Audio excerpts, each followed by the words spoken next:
Hello everyone, welcome to my YouTube channel sci fi study together. Friends, आज हम इस video में डिस्कस करेंगे विटामिन्स को। अगर हम इस टॉपिक की बात करें तो ये टॉपिक जो है सिर्फ सीटेट एग्ज़ाम के पॉइंट ऑफ व्यू से ही नहीं, बल्कि आपके जो अदर गवर्नमेंट एग्ज़ाम्स होते हैं उनके पॉइंट ऑफ व्यू से भी इम्पोर्टेंट है। विटामिन्स हमारे लिए बहुत ज़्यादा इम्पोर्टेंट हैं। हमारी बॉडी के अंदर बहुत सारे मेटाबॉलिज्म पाथवे होते हैं, बहुत सारी जो है बायोकेमिकल रिएक्शंस होती हैं, उनके लिए जो विटामिन्स हैं वो बहुत ज़्यादा ज़रूरी हैं। अगर हमारी बॉडी के अंदर विटामिन्स की डेफिशिएंसी हो जाती है तो उसकी वजह से डिजीज़ कॉज करती है। इस वीडियो में हम जो है विटामिन्स के फंक्शन के बारे में डिस्कस करेंगे और कौन से विटामिन की डेफिशिएंसी से कौन सी डिजीज़ कॉज करती है उसको पढ़ेंगे। अगर हम इस टॉपिक के क्वेश्चंस की बात करें तो क्वेश्चंस में या तो वो आपसे विटामिन के फंक्शन के बारे में पूछ सकते हैं या फिर कौन से विटामिन की डेफिशिएंसी से कौन सी डिजीज़ कॉज करती है उसके बारे में पूछ सकते हैं। तो चलिए अब हम स्टार्ट करते हैं। फ्रेंड्स, अब हम डिस्कस करते हैं विटामिन्स के बारे में। विटामिन जो टर्म है वो सबसे पहले दी थी सी फंक ने 1912 में। अगर हम विटामिन्स की बात करें तो विटामिन्स जो हैं बेसिकली टू टाइप के होते हैं, fat soluble vitamin and water soluble vitamin. जो फैट सोल्यूबल विटामिन्स होते हैं वो हैं ए, डी, ई एंड के। अगर हम वाटर सोल्यूबल विटामिन्स की बात करें तो वो हैं बी एंड सी। हम सबको पता है कि हमारी जो बॉडी है उसमें बहुत सारे मेटाबॉलिक पाथवे होते हैं, बहुत सारी केमिकल रिएक्शंस होती हैं। अगर हमारी बॉडी में विटामिन की कमी हो जाती है या विटामिन नहीं होती तो नंबर ऑफ़ केमिकल रिएक्शंस है वो नहीं हो पाती, और विटामिन की डेफिशिएंसी की वजह से हमारी बॉडी में कोई ना कोई डिजीज़ कॉज कर जाती है। वो हम आगे डिस्कस करेंगे कि कौन सी विटामिन की डेफिशिएंसी से कौन सी डिजीज़ कॉज करती है। अगर हम राइस की बात करें, राइस में जो है विटामिन बी प्रेजेंट होता है। अगर हम राइस को अगेन एंड अगेन वॉश करते हैं, यानी बहुत बार उसको वॉश करते हैं, तो जो विटामिन बी उसके अंदर प्रेजेंट होता है उसका लॉस होना शुरू हो जाता है। अब हम डिस्कस करते हैं फैट सोल्यूबल विटामिन्स को। जो फैट सोल्यूबल विटामिन्स हैं वो हैं ए, डी, ई एंड के। सबसे पहले हम विटामिन ए को देखते हैं। विटामिन ए को हम जो है रेटिनॉल कहते हैं। अगर फंक्शन की बात करें तो जो विटामिन ए है वो रेटिनॉल पिगमेंट बनाती है और आइडोप्सिन जो कि कोन सेल होते हैं हमारी आई के वहाँ पर प्रेजेंट होता है उसकी फॉर्मेशन करती है। अगर विटामिन ए की जो है डेफिशिएंसी हो जाती है किसी पर्सन के अंदर तो उसको जो डिजीज़ होगी उसे हम नाइट ब्लाइंडनेस कहेंगे, यानी जिसमें डिम लाइट में नज़र नहीं आता उस इंसान को, जिसके अंदर विटामिन ए की यानी रेटिनॉल की डेफिशिएंसी हो जाती है। उसके बाद है विटामिन डी। विटामिन डी जो हम सन से कंज्यूम करते हैं, जिसके बारे में हम बहुत अच्छे से जानते हैं, हमारी बोन्स के लिए बहुत ज़्यादा इम्पोर्टेंट है, उनको जो है स्ट्रॉन्ग बनाने के लिए इम्पोर्टेंट है। विटामिन डी को हम जो है कैल्सीफेरोल कहते हैं। अगर फंक्शन की बात करें तो ये कैल्शियम एंड फॉस्फोरस डिपोजिशन में हेल्प करती हैं, जो कि हमारी बोन्स के अंदर और हमारे टीथ के अंदर। अगर बच्चों के अंदर विटामिन डी की डेफिशिएंसी हो जाती है तो उस डिजीज़ को हम कहते हैं रिकेट्स, जो कि बच्चों में होते हैं। लेकिन अगर एडल्ट्स के अंदर विटामिन डी की डेफिशिएंसी हो जाती है तो उसे हम कहेंगे ओस्टियोमलेशिया, यानी जो चिल्ड्रंस है उनके अंदर रिकेट्स डिजीज़ होती है due to vitamin D deficiency, and adults के अंदर ओस्टियोमलेशिया। अब हम बात करते हैं विटामिन ई के बारे में, जिसे हम टोकोफेरोल भी कहते हैं। विटामिन ई जो है वो हमारी स्किन को हेल्दी करके रखती है और साथ के साथ जो हमारी रेड ब्लड सेल्स हैं, यानी जो आरबीसीज़ हैं, उनको मेंटेन करके रखती है। अगर हमारी बॉडी के अंदर या किसी भी इंसान के अंदर विटामिन ई की डेफिशिएंसी हो जाती है तो जो आरबीसीज़ हैं उनका डिस्ट्रक्शन होना शुरू हो जाता है, जिसे हम होम्योलाइसिस भी कहते हैं, और जो रिप्रोडक्टिव ऑर्गन्स हैं वो भी फेलियर होना शुरू हो जाते हैं। अब हम बात करते हैं विटामिन के। विटामिन के जिसे हम फाइलोक्विनोन कहते हैं। फाइलोक्विनोन जो है वो हमारी नॉर्मल ब्लड क्लॉटिंग में हेल्प करती है, यानी जब हमें कोई इंजरी हो जाती है तो जो ब्लड है उसको स्टॉप करने में हेल्प करती है, वहाँ पर क्लोट बनाने में हेल्प करती है।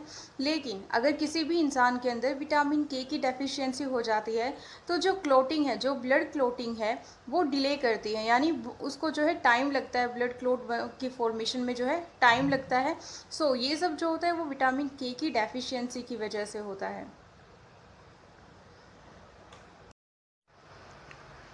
अब अगर हम विटामिन्स की बात करें, उनके नेम्स की बात करें कि कैसे हम जो विटामिन्स हैं उनके जो नेम्स हैं उनको रिकॉग्नाइज़ करें, उनको लंबे टाइम तक याद रखें, तो उसके लिए फ्रेंड्स आप एक ट्रिक का यूज़ कर सकते हो। आई होप सो आपको ये ट्रिक पसंद आएगी। सबसे पहले हम बात करते हैं फ़ैट सोल्यूबल विटामिन्स की। जो फ़ैट सोल्यूबल विटामिन्स है, पता है हमें कौन कौन सी होती हैं? ई, के, ए, डी। ई फॉर टोकोफेरॉल, के for phylloquinone and A for retinol and D से कैल्सीफेरॉल। अब इसको जो है आप रिकॉग्नाइज़ कर सकते हो, आप याद करने का जो इसका तरीका है, जो ट्रिक है, आप इसको इस तरीके से भी याद रख सकते हो कि आप इसको EKAD जो है आप नोट डाउन कर सकते हो, जिसे आप एक ऐड के नाम से याद रख सकते हो। यानी आप जो है EKAD को एक साथ लिख लीजिए, उसके बाद आप इसे जो है एक ऐड यानी EKAD ऐड, एक ऐड जिसमें टू जो है या तो फोटो है, फाइलोक्विनोन को अगर याद रखना है तो आप उसे PH या फिर फोटो बोल सकते हो, या फिर क्वीनोन का क्वीन, यानी एक ऐड है जिसमें टू क्वीन है, रेटी एंड कैल्सी। ओके, आपको बस इतना याद रखना है, के एक ऐड जिसमें टू क्वींस हैं, रेटी एंड कैल्सी। आई होप सो आपको जो है ये ट्रिक पसंद आएगा। Now we talk about vitamin B family. अगर हम विटामिन बी की बात करें तो बहुत सारे जो ब्यूटी प्रोडक्ट्स हैं वहाँ पर भी विटामिन बी कैप्सूल्स का यूज़ करते हैं। जब मुंह में छाले हो जाते हैं तब भी हम विटामिन बी कैप्सूल का यूज़ करते हैं, बी कॉम्प्लेक्स जिसे हम कहते हैं। अगर हम विटामिन बी की फैमिली की बात करें तो विटामिन बी जो है वो डिफरेंट डिफरेंट टाइप के होते हैं। Vitamin B1, B2, B3, B5, B6, B9 etcetera. तो चलिए अब हम स्टार्ट करते हैं। विटामिन बी वन को हम थाइमीन भी कहते हैं। अगर हम इसके फंक्शन की बात करें तो जो कार्बोहाइड्रेट मेटाबॉलिज्म होता है वहाँ पर ये जो है इम्पोर्टेंट रोल प्ले करता है। साथ ही साथ जो हमारा नर्वस सिस्टम होता है उसकी फंक्शनिंग में भी ये हेल्प करते हैं। इसकी डेफिशिएंसी की वजह से जो डिजीज़ होती है उसे हम बेरी डिजीज़ कहते हैं। नाउ विटामिन B2 जिसे हम राइबोफ्लेविन कहते हैं।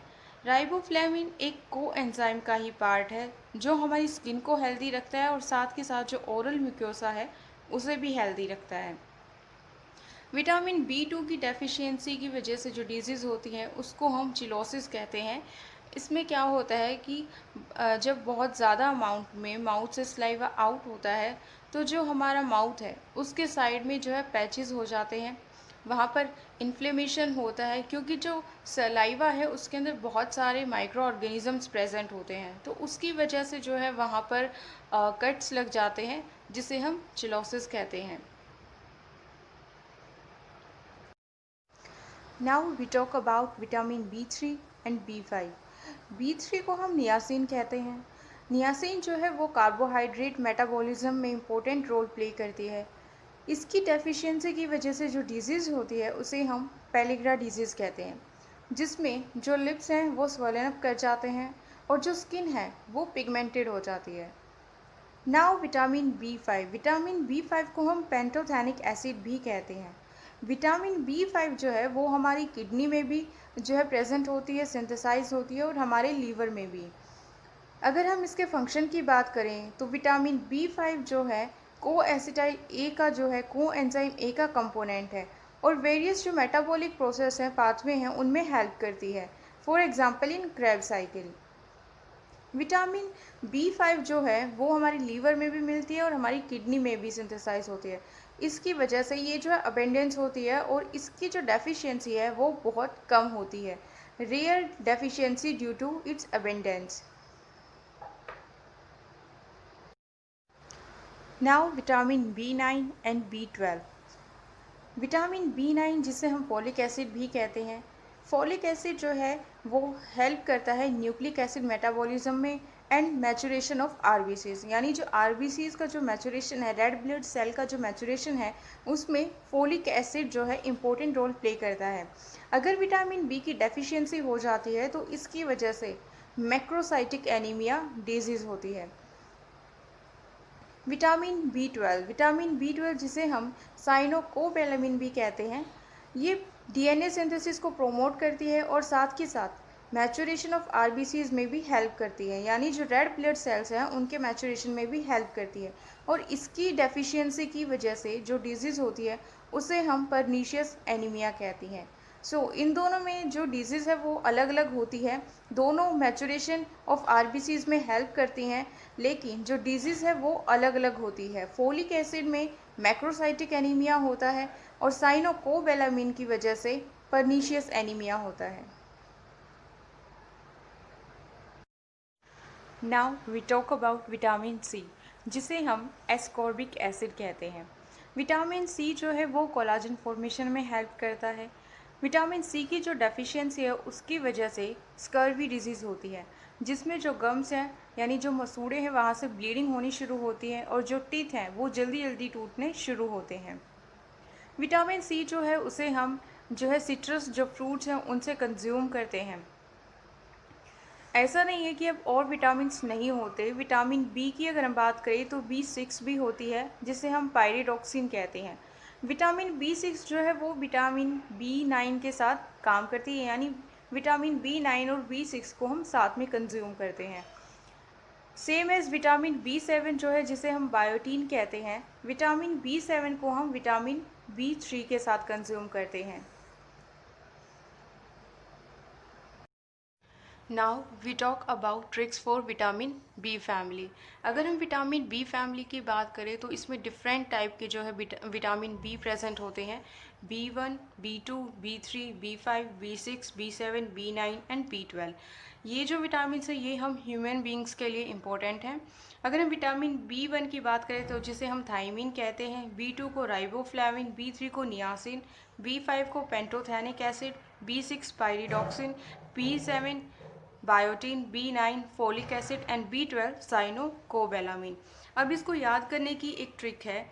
आप सबसे पहले जो है इन सभी विटामिन को ऐसे लिख लो, उसके बाद क्या करना है आपको, जो फर्स्ट जो लेटर हैं उनको आप नोट डाउन करोगे तो आपको जो है एक जो ट्रिक है वो ये है कि थाइमिन को आप थाई जो लैंग्वेज है, थाईलैंड में जो लैंग्वेज बोली जाती है उसे हम थाई कहते हैं, तो आप इसको ऐसे रिकॉग्नाइज कर सकते हो कि जो थाई लैंग्वेज है वो राइबो, निया और पेंटो इनको जो है प्यारी है, इनको अच्छी लगती है, लेकिन जो बायो है वो फोलिक और साइनो को अच्छी लगती है।